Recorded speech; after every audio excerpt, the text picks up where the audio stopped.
the boughs where the shadows play. The wind. Hello అండి, good morning.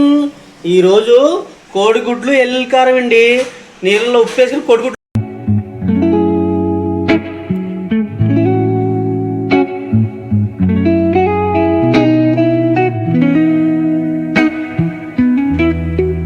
దంచు.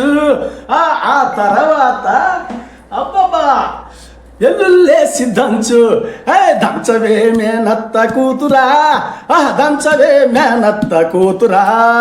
ఆ ఎల్లుల్లి దంచు, దంచు దంచు, ఎల్లుల్లి దంచు, దంచు దంచు.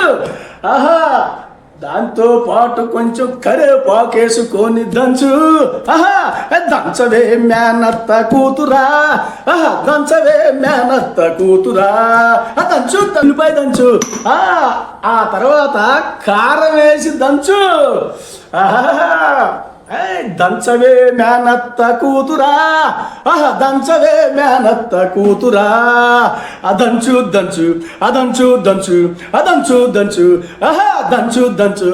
దంచవే మేనత్త కూతురా, దంచవే మేనత్త కూతురా. కానీ మా బాబాయ్ ఎల్లుల్లిపాయ జీలకర్ర కారం ఉప్పు వేసి దంచుకున్నదండి. దీనికి కావాల్సిన తర్వాత వచ్చేసి ఉల్లిపాయలు, కొత్తిమీర. ఎల్లుల్లి కారం అంటే ఇదేనండి. చూసాడుగా మా బాబాయ్ ఎలా దంచాడో. గుడ్లు 12. ఈరోజు కోడిగుడ్డు వెల్లుల్లి కారం అండి. దీంట్లో ఏమి లేదండి, జీలకర్ర, ఎల్లుల్లిపాయ, వాము, ఉప్పు, కారం వేసి దంచుకొని గుడ్లు ఉడబెట్టుకొని ఆ విన్న అందులో వేసి నూనెలో వేసి తిప్పితే ఉంటుందండి. అబ్బబ్బబ్బబ్బబ్బబ్బా. తర్వాత అన్నంలో కలుపుకుంటే గుమగుమలాడిపోద్దండి. కారం కారంగా, అబ్బా ఎల్లుల్లిపాయ ఘాటు, ఆ జీలకర్ర స్మెల్లు, ఆ వాము వాసన, అబ్బా ఈ ఎట్టుంటుందంటే ఇంకా చెప్పే పని లేదండి. మీరు కూడా ట్రై చేయొచ్చు. అబ్బా తిన్న తర్వాత ఉంటుంది. ఇక పొయ్యి కాడికి వెళ్ళిపోదాం. టంటటా. ముందుగా గ్యాస్ వెలిగించుకుని గిన్నె పెట్టుకోనండి. గిన్నె ఎడక్క ఆయిల్ పోసుకుందామండి. ఉల్లిపాయలు వేసుకుందామండి.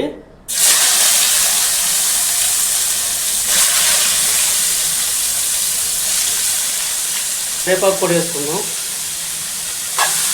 ఏమంటే 12 గుడ్లు కాదండి, ఉల్లిపాయలు ఈ మాత్రం ఉండాలి. నేను డజన్ గుడ్లు వేసుకుంటున్నాను కాబట్టి ఈ మాత్రం ఉల్లిపాయలు ఉంటే కానీ ఆ కోడిగుడ్లు ఎల్లుల్లి కారం కనిపించదండి కూర. ఇవన్నీ బాగా కలుపుకోవాలండి. 1 స్పూన్ ఉప్పు వేసుకుని బాగా కలుపుకుందామండి.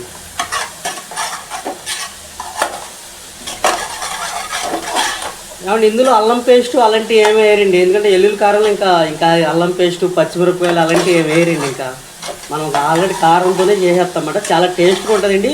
ఈ వర్షాకాలంలో చాలా చాలా బాగుంటుందండి. ఆరోగ్యం కూడా చాలా మంచిదండి.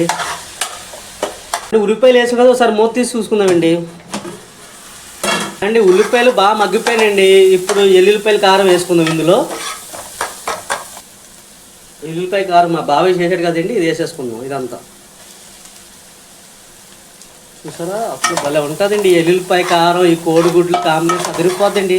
తెలిసిపోతే ఒక 3-4 నిమిషాలు అయిపోద్దండి. ఎక్కువ టైం కూడా పట్టదు. 3 మినిట్స్ అంతే అండి. ఈ ఎల్లుల్లిపాయలు మగ్గితే గుడ్లు వేసుకుంటే అయిపోయినట్టే అండి. దీనికి పెద్ద మ్యాటర్ ఏం కాదు. బ్యాచిలర్ చేసుకోవచ్చు, చాలా ఈజీగా చేసుకోవచ్చు. బ్యాచిలర్లు అవుతాయి. ఇవన్నీ బాగా కలవాలండి. ఎల్లుల్లిపాయ కారం, ఉల్లిపాయ ముక్కలు బాగా కలిస్తే బాగుంటుంది. ఏమండి 1 స్పూన్ పసుపు కూడా వేసుకోవాలి ఇందులో. ఎందుకంటే పచ్చి వేసుకోవాలి, నేను మర్చిపోయి ఇప్పుడు వేసా. ఉల్లిపాయ ముక్కలు వేసుకున్నప్పుడే పసుపు కూడా వేసుకోవాలండి. మొత్తం ఇవన్నీ బాగా కలవాలండి. ఇలా ఈ ఎల్లుల్లిపాయ కారం నూనెలు ఎంత మగ్గితే అంత టేస్ట్ వస్తుందండి. ఇప్పుడు కోడిగుడ్లు వేసుకుందామండి. నేను మా బాబాయ్ 12 గుడ్లు ఉడకబెట్టాడండి. 12 గుడ్లు వేసేస్తున్నా.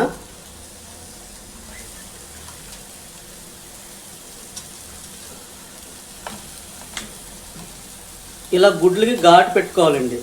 ఘాట్లు పెట్టుకుంటే ఈ ఎల్లుల్లిపాయ కారం లోపలికి వెళ్తుంది అన్నమాట. అన్ని గుడ్లు ఇలా ఘాట్లు పెట్టుకున్నానండి. ఏమంటే మెల్లగా కలుపుకోవాలండి, లేదంటే ఈ కోడిగుడ్లు ఇడిపోతాయి. మెల్లగా కలుపుకోవాలి. ఈ ఎల్లుల్లిపాయ కారం ఈ గుడ్లోకి వెళ్ళాలి కదండి, మెల్లగా కలుపుకోవాలి. కోడిగుడ్లు ఎల్లుల్లిపాయ కారానికి ఉట్టిగా కన్నా రసం కూడా పెట్టుకుంటే బాగుంటుందండి. ఎందుకంటే ఇది గ్రేవీ ఉండదు కదా, ఈ గ్రేవీతోనే తింటాం మనం కాబట్టి కొద్దిగా రసం పెట్టుకున్నారనుకోండి, మిరియాల రసం కానీ ధనియాల రసం కానీ చింతపండు రసం కానీ టమాటా రసం కానీ ఏదో రసం పెట్టుకుంటే దీని కాంబినేషన్ బాగుంటుందండి. ఇంకో 2 నిమిషాలు ఈ గుడ్లన్నీ వేగిపోతాయండి. కొత్తిమీర వేసుకుని దించేయండి. చాలా ఈజీ, చాలా సింపుల్ అండి. ఎవరైనా చేసుకోవచ్చు, బ్యాచిలర్ చేసుకోవచ్చు, ఎవరైనా చేసుకోవచ్చు అండి. చాలా కానీ భలే టేస్ట్ మట్టుకి భలే ఉంటుందండి. ఆ వేడి వేడి అన్నంలో ఇలా తింటా ఉంటే అబ్బాబ్బాబ్బా భలే ఉంటుందండి బాబా. ఇలా కొత్తిమీర కొద్దిగా ఎక్కువే పడుతుందండి ఇందులో. ఇలా కొత్తిమీర వేసుకి ఒక్కసారి ఇలా తిప్పుకిని ఈ కొత్తిమీర ఎల్లుల్లిపాయ కారం కోడిగుడ్డు కలిస్తే ఇంకా ఆపేసుకోవడం. పోయి అదురుసు ఈ గ్రేవ్ ఉంటుంది చూసారా, అండ్ ఈ ఎల్లిపాయ కారం ఉంటుంది చూసారా, ఏడుడంలో తింటే ఉంటుందండి నా సాము రంగా. నాకైతే నోరు నీళ్ళు వచ్చేస్తున్నాయండి బాబు, అర్థమైందండి. ఈ వర్షాకాలంలో కోడిగుడ్డు ఎల్లుల్లిపాయ కారం అబ్బబ్బబ్బబ్బా అదిరిపాద్రా. ఆహా రే అబ్బబ్బా, వేడి వేడి అన్నంలో ఈ కారం కోడిగుడ్డు ఎల్లుల్లిపాయ కారం కలుపుకుంటే ఉందరా. ఆహా అబ్బబ్బబ్బబ్బా. అబ్బాయి రసంలో ఏమేసారో గమ్ములాడుతుంది. ఆహా ఏమండి, ఈ కాలంలో ఎల్లుల్లిపాయ కారం పొట్టకి చాలా మంచిదన్నమాట. అందువల్ల ఏమండి, మీరు వెల్లుల్లిపాయ కారం చూశారు కదా, అబ్బాబ్బా అదిరిపోయిందండి. మీరు లైక్ చేసి మనం అభిమానించండి ప్లీజ్, రిక్వెస్ట్ చేస్తారు కదా. అబ్బాబ్బాబ్బా ఇది కలుపుకుంటే ఉంటుంది. అబ్బా అబ్బా